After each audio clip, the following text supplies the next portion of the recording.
Sorry, Super Geek Mike. I'm stealing one out of your book today. We're going to be reviewing the Ebrron campaign setting for Dungeons and Dragons 5th edition. The best way I have ever heard someone describe Ebrron is Fallout meets Full Metal Alchemist meets D&D after World War One, and this is pretty fair to say. Basically, light spoilers, but this is all like pre-campaign knowledge. Because this isn't a pre-written adventure. This is a campaign setting very similar to Van Richten's Guide to Ravenloft, which, by the way, I will be doing a review whenever I pick that up. Very recently, before the current day of Eberron, there was a king. That king died. Basically, his empire, his kingdom, split up into different countries, fought in a giant war, and then a nuke went off, or a nuclear event happened, and then they basically realized, okay, if we keep fighting them, we're just going to keep nuking each other again, so we're going to rebuild society and sign a peace treaty.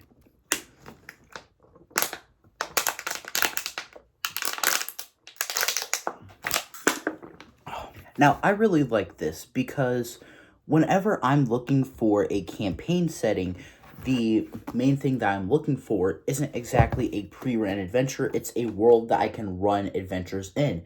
And if they ever were to release some pre-written adventures for 5.4 in Eberron, I think that they would honestly fit very perfectly into this pre-established world and this pre-established, book here with this campaign setting. Just like every other pre-written setting and module that WotC has released, this comes with a poster map, so I'm going to be showing you guys that. Alright, so here is the continental map. This is the main continent of Ebrron. You can see most of the countries and all that stuff. And then if we flip to the other side, hold on, you can see the world map. Is this upside down? No, it's not. Okay, so you can see the world map. See, I think that's really neat. I always find myself getting a lot of uses out of these posters, especially if they are a map or something like that. Like, I've used it for every one of my Curse of Strahd sessions in that campaign. And so, yeah, I find that getting this poster, though, I'd probably only give it a 6 out of 10. Curse of Strahd poster, hold on. You see, the reason why I like the Curse of Strahd map so much is because, this side is the land of Barovia. It's where the campaign takes place. Everything's marked out. This side, hold on. This side is Castle Ravenloft. It's a place that your party has to visit numerous times. So this is a good use of the map. I would personally give this one a 9 out of 10 because while it could use like something different, it could use more, but it's very good the way that it already is. The reason why I only gave the Ebrron map that number out of 10 instead of a 9 or 10 out of 10 is because this map is way too broad. It's a world map. And I get that they're doing that because, this is the world setting, not a specific campaign. But I hope if they ever do release any pre-writs for Ebrron that they release a specific map for that.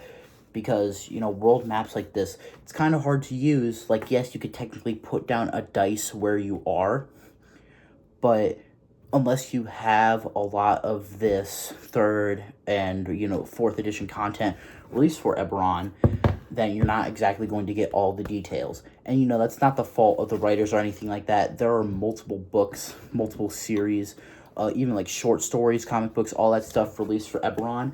And so fitting all of that into, let's see, how many pages do we got here? 319. It's going to be hard. And from reading this, what I will tell you is that they do a good job. I feel like I could run a campaign out of this book, but I definitely feel like with something like this and Van Richten's Guide to Ravenloft, it's meant to guide you. It's not really meant to build a campaign around. So what new content are you getting in this book? Within this book, you are getting 6 new races: the Warforged, the Goblin, the Bugbear, and the Hobgoblin, along with the Shifter and the Changeling. You are also getting 1 new class with 3 subclasses for that class, this being the Artificer. Now, what I will say is some of the new content in this book you can get from other sources, Like, for example, you could get the Artificer class from Waypoint's Guide to Ebrron and Tosh's Cauldron of Everything. At the same time, you can get the goblinoid races like Goblin, Hobgoblin, all that stuff from Mordenkainen's Monsters of the Multiverse. So there are reprints in this book, unfortunately. Alright, now I'm going to get into the Dragon Mark system. I get why they're race locked for lore reasons, but at the same time, I don't like the fact that it's race locked. I think if it worked very similar to something like a background feature where you take the Dragon Mark blank background and then you gain these features, that it could be better. However, currently it's race locked, and it sucks a lot because, the only like races that are pretty much able to use these are half orcs, humans, gnomes, halflings, elves, and half elves.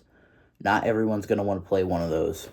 This game and this setting is so diverse, so it sucks to see that one of your main mechanics and one of your main selling points is so race locked to the point where 90% of the players, probably not 90%, more like, let's say 75% of the players won't be able to use it.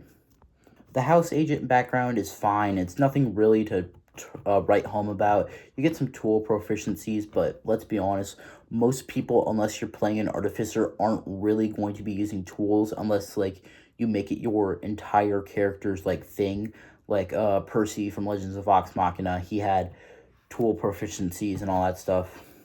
Now, there is one thing I will be banning from this book whenever I do run an Ebrron campaign, because I do plan on running an Ebrron campaign, and unfortunately, it is one of the Dragon's Marks, and for what I've seen, a lot of people agree with me, and it is the Mark of the Sentinel, and I'm going to be explaining why. Let's see. Valiant Guardian.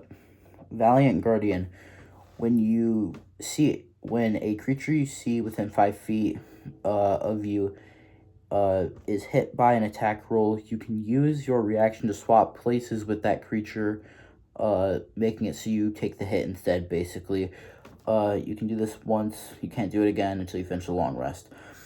That's a pretty overpowered ability, especially if you take that as a barbarian or someone like that. A barbarian, a paladin, someone who can really tank hits like that. And that Dragon Mark even comes with spells. That's pretty overpowered. At least in my opinion. Got more water because I get thirsty recording these videos. The next thing I really want to talk about, however, is the Artificer class. I've already talked about how this class has been reprinted multiple times. However, now I actually want to talk about the mechanical benefits and if it really belongs in people's campaigns. Hold on, before I forget and before I get into the Artificer, the Arbinant Dragon Mark is just a worst magic initiate. I'm sorry to say this. Basically, it allows you to learn one cantrip of your choice from the Sorcerer spell list and one first level spell from the Sorcerer spell list, and then you can only use this spell once per long rest. Whenever you cast a first level spell, you roll your hit dice. If it's an even number, then you gain that many hit points that it rolled. If it's an odd number, then a creature within 30 feet of you, not including you, takes force damage equal to the number rolled. It's okay, and then you get like a flaw from it. Some of these are, your mark is a source of constant physical pain. Your mark whispers to you, its meaning is unclear. When you are stressed, the mark hisses audibly. The skin around the mark is burned, scaly, or withered. Animals are uneasy around you. You have mood swings anytime you use your mark. Your looks change slightly every time you use the mark. I feel like that could be pretty cool for like a changeling with an identity crisis. And then you have horrific nightmares after using your mark. It's fine, but it doesn't really bring out the imp and the epithets. What? Doesn't really bring out the epithets with because these aberrant marks are supposed to be a big no-go. They're supposed to be a big sore spot for all the houses, all that stuff. Supposed to be a societal frown upon. basically these aberrant marks are supposed to have a giant stigma around them because, like they ruin the environment. They're extremely dangerous. But this just doesn't show it. This is plot armor in a can right here. Alright, now back to the Artificer, sorry. Basically this class is built around, you're a half spellcaster that can also tinker and all that stuff. This is the only half spellcaster, to my knowledge, that gains cantrip support that is not from a fighting style or from a feat. The reason why I say that is because a lot of people forget that the Paladin has the Holy Warrior, which allows you to gain 2 cleric cantrips as a fighting style. But basically, this entire class is about making stuff with magic. And a lot of people will be like, oh my goodness, I don't want that in my campaign because, the Artificer was made for specifically Ebrron. But even in the book, where it appears, it has a section titled, it's in one of these green boxes. It's titled Artificers in Other Worlds. Ebrron is the world most associated with artificers, yet the class can be found throughout the D&D multiverse. In the Forgotten Realms, for an example, the island of Latan is home to many artificers. In the world of Dragonlance, Tinker and Gnomes are often members of this class, and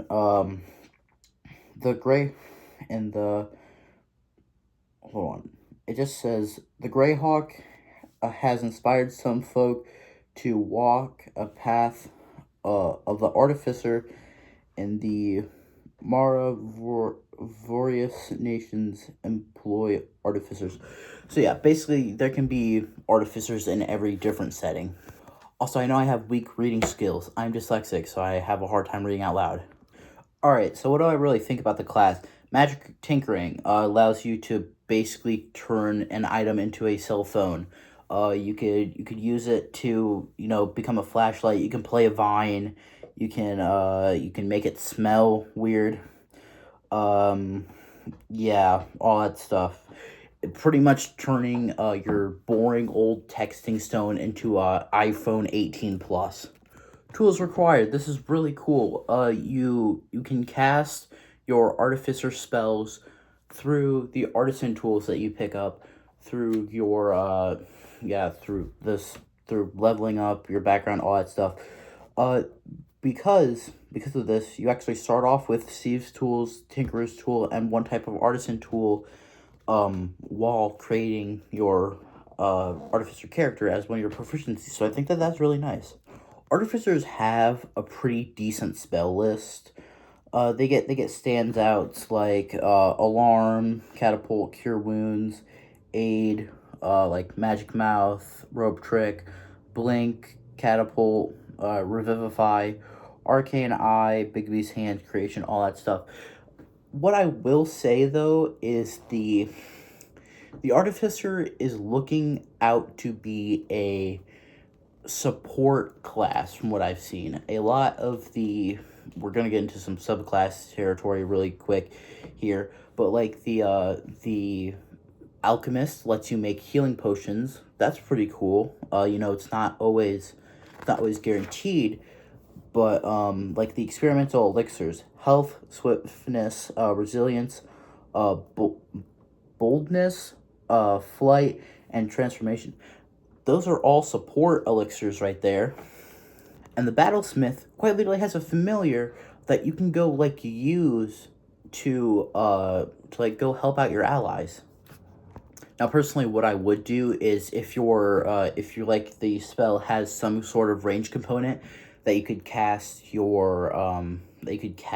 a spell with a range component as your Steel Defender as a casting point, I feel like that would be pretty nice, but the flavor of the class kind of doesn't allow that, because in the world of the game, whenever you are casting a spell, unless you want to be an artificer that is physically moving their hands around, pulling out a book. Oh yes, spellbook, abracadabra, fireball. Hot glue gun. Oh, fucking fireball just went off.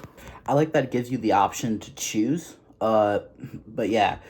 Let's see. The only one that I personally would say that you can't really support with is the Artillerist. That's pretty cool. It gives you a gun. quite literally. Technically, it's a gun, like, wand type thing, but just reflavor it as a gun. Eldritch Cannon, that's really cool. Gun. The rest of this book is really, it has a lot of nice art. It tells you a lot about the setting. Like, hold on here. Like, it gives you some pre-written dungeons and all that sort of stuff. So, yeah. Personally, I'm going to give this book, what do I want to give it? I'll give it an 8 out of 10. The only reason why it's getting docked off points is because of the reprints. Thank you for watching. I'm going to go to bed. Comment down below what you think about Ebrron.